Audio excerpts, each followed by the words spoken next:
Alright, I'm live again. But this time I'm gonna do it again since no one joins. Anyways, what is everyone? Unip7858 Productions here, and welcome back to early stream. No one didn't do it. So today I do another reaction video. It's called The Steep Grades and Busy Rails of the BNSF's beautiful southern Transcon in Arizona. Yep, definitely know this, but let's just say no one did join my stream. I didn't mean to do that because everything is messed up or anything. But anyways, if you never knew my channel or something, so Charlie and Mighty and the homies, if you're watching my stream, please just follow the rules on my stream, because I don't want this to go drama, alright? Okay, so with that, let's get on to the show. Well, clearly I'm just showing the trains, that's all. So here we Hello, and welcome back to another video. Arizona is one of those states where one end can look entirely different than the other, depending on where you go. After 2 days of chasing trains through the Sonoran Desert in southern Arizona along the Union Pacific, we were heading north towards the pine-filled mountainous region of northern Arizona and eventually the red high deserts of the northeastern half of the state. On Interstate 17, it's about a 2.5-hour drive north from Phoenix to Flagstaff, our base of operations for the next 24 hours or so. Famous for its position along the historic Route 66 and a firm Santa Fe railway town, Flagstaff is now home to BNSF's Seligman subdivision, part of the busy Southern Transcon mainline between Chicago and Los Angeles. One of the busiest rail lines in the country, it wasn't long before a train arrived heading towards California. So yeah, this is definitely as well as the cinema train of the BNSF Capital 5, which is H1, H2, and H3. That's it.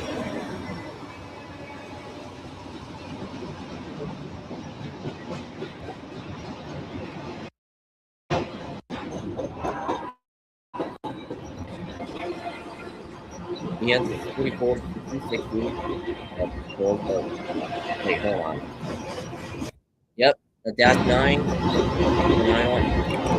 and 1098.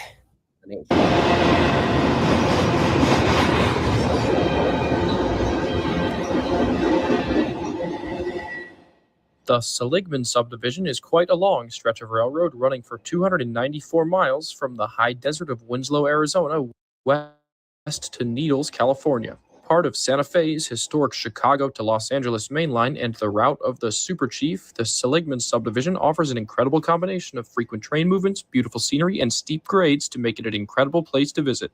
Every day, around 70 trains of mixed freight intermodal containers and bulk commodities traverse these rails to serve the consumer needs of the dense southwestern population. For the first half of this video, we will explore the mountainous area west of Flagstaff as trains climb over the Arizona Divide, facing steep grades in both directions.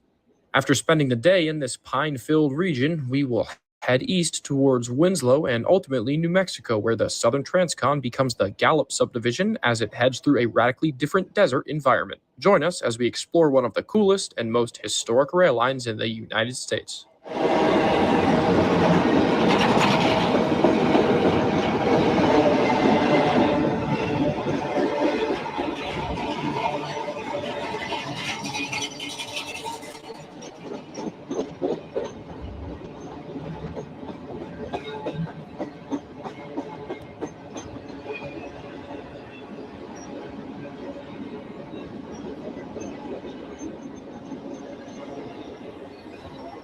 In just a few minutes, another stack train is rounding the curve heading west. Usually, a quiet no-horn zone track work downtown meant that 8212 had to disturb the peace a little bit more than usual this morning.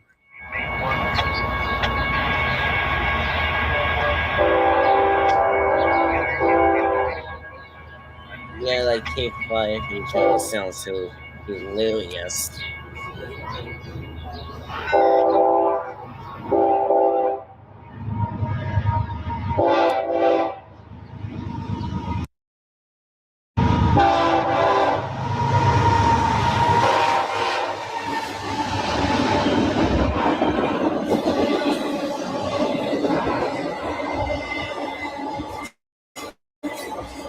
(8212) is leading train Z-Win PHX-7, a priority intermodal run between Winslow and Phoenix, Arizona. The train will remain on the Southern Transcon for 30 more miles before making a left turn at Williams Junction onto the Phoenix subdivision to head southbound to its destination.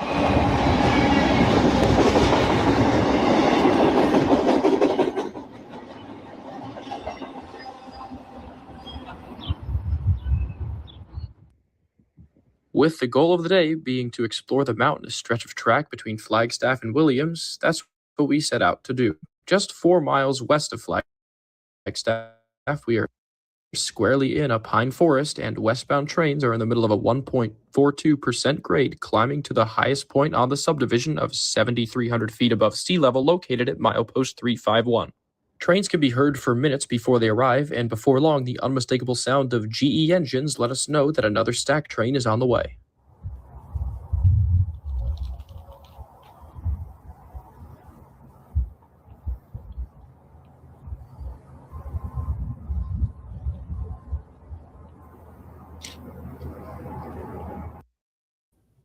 Yeah, all from G-Rolls, like 2 C4s and a DC.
Looks like that's his only kill.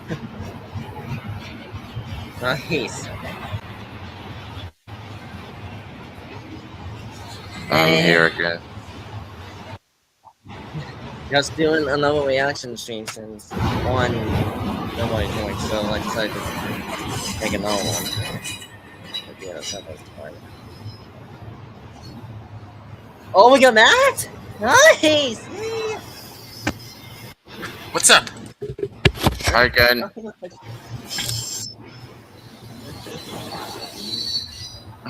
Almost something party going on. I'll be on both streams, so you can head there just in case. Oh. Wait. Oh. You're doing both? Nice.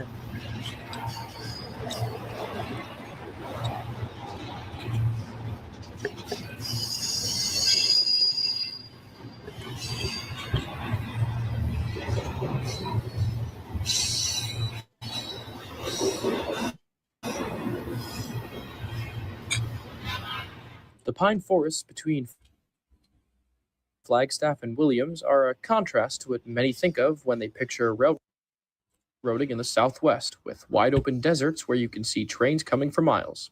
As a big fan of mountain railroading, and of course seeing lots of trains, this portion of Santa Fe's famous main line was a section of track I had to visit.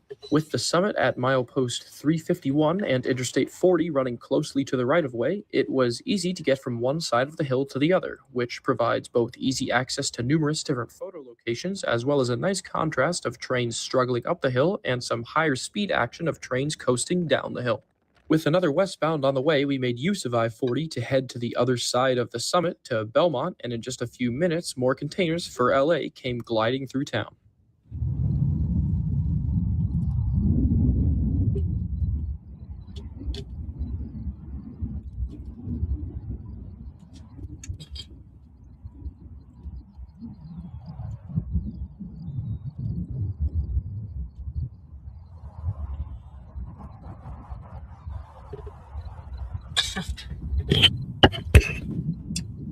This got the little giant Edian.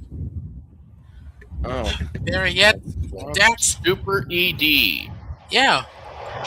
Oh. We'll have to hear what their whistles and horns sound like. Yep. Should be fun.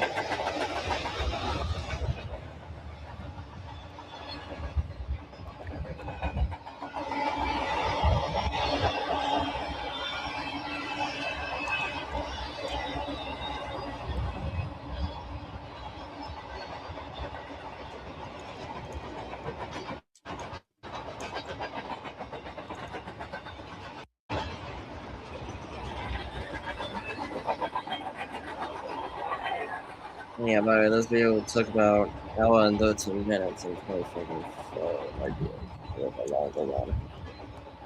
Like so many others that we had seen on the Union Pacific throughout the past couple of days, this train is solid international intermodal containers bound for the port of Los Angeles and Long Beach. There, they will be loaded onto large cargo ships and sent across the world.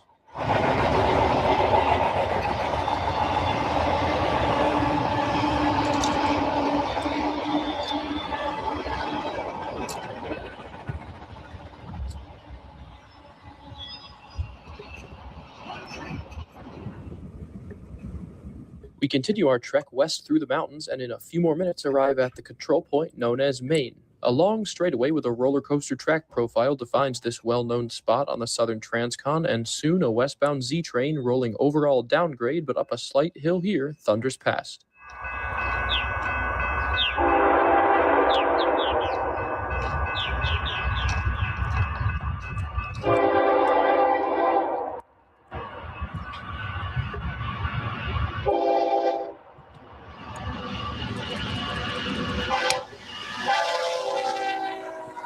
Only has one main screen. That's why.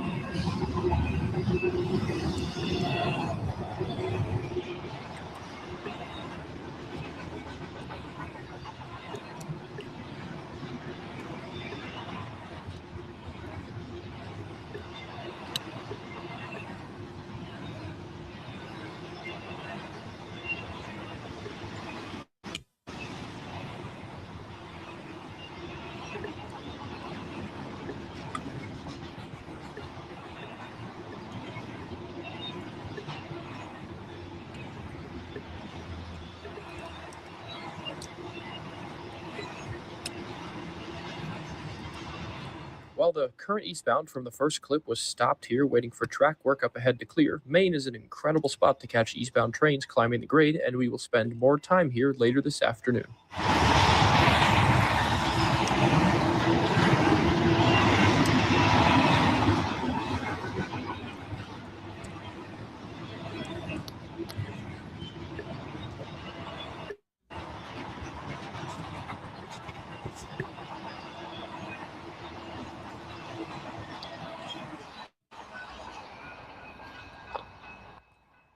With a break in traffic for a little while, we took the opportunity to explore the town of Williams, Arizona. After some scenic dirt road driving, we arrived in the classic Route 66 town that still embodies its heritage in all facets of its appearance. Signs indicating that you are on the Mother Road are everywhere, and shops still carry the classic early 20th century flair as you drive down the main street.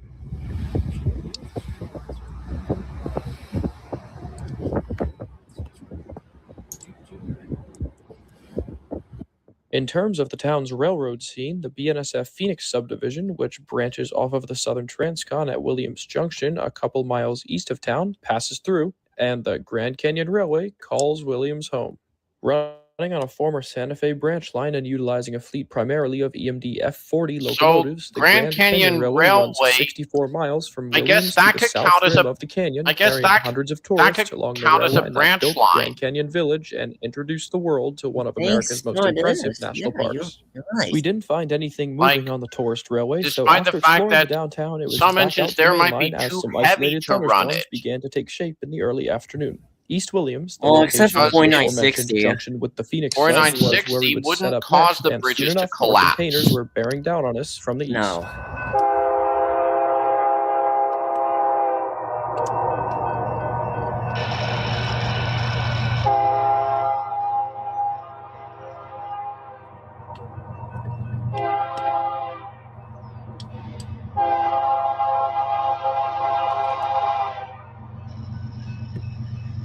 Yeah, I want to say what this Jeep has a K3 LA one.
What we had certainly been lacking up to this point in the day was eastbounds, and now, after about 3 hours, one finally showed up. Heading upgrade for the summit at mile 351, BNSF has assigned 4 motors to this long manifest in a 3x1 configuration to tackle the mountainous terrain.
I got a big surprise for Union Pacific. What would that be? I'm making a Trackmaster Tommy custom of him. Wait, Or what? a play rail model of him. Yeah. Like if No. Playrail needs to make more American engines. Yep. That'll be really cool. While the Southern As Transcon well as through Arizona British presents some designs. substantial grades, it is not a helper district, meaning that all Well, trains they tackling only this stretch made of track one and for any Tony, other which was, mountainous terrain along the way yeah, must Larry carry number 3, sufficient right? power throughout their entire trip.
The sky got more and more ominous as we moved to our next spot, the crossovers at Challender, 6 miles to the east. Surrounded by pine trees and not much else, in a few minutes the westbound parade continues with a well-powered manifest bound for California.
Yeah, if I can't, does anyone go out just hang up to call too.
This train is crossing over to the south track here at Challender, having just run around the tied down eastbound that we saw earlier in Maine. The crew on that train, which had stopped to await track work to clear up, had timed out, and now the train sat outlawed behind a second eastbound ahead of it. On such a busy stretch of railroad, having one main track out of service for a stretch of 12 miles provides a serious operational challenge, and was the reason we were seeing primarily westbounds only thus far in the day. With only one available track, the dispatcher was fleeting the trains around the stopped eastbounds by running a ton of trains in one direction through the area, and once they were clear, running a fleet in the opposite direction.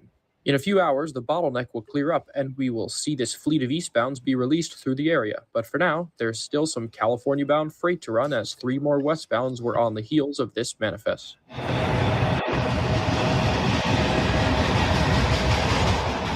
I gotta get going. See ya, you two. Union Pacific and Dax. Yeah, Matt. Oh my god, Dax. Dang it. Well, I'm afraid I gotta save this for part 1, so I'm not gonna stream the whole thing, or what the heck ever. Well, that was a little bit off, but maybe tomorrow, so I might do it again, but around 1 o'clock or some PM or something.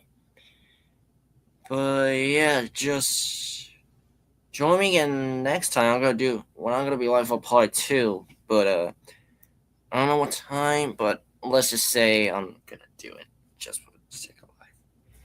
So this is UPA Vice President or Union U caller saying good night and see you all tomorrow.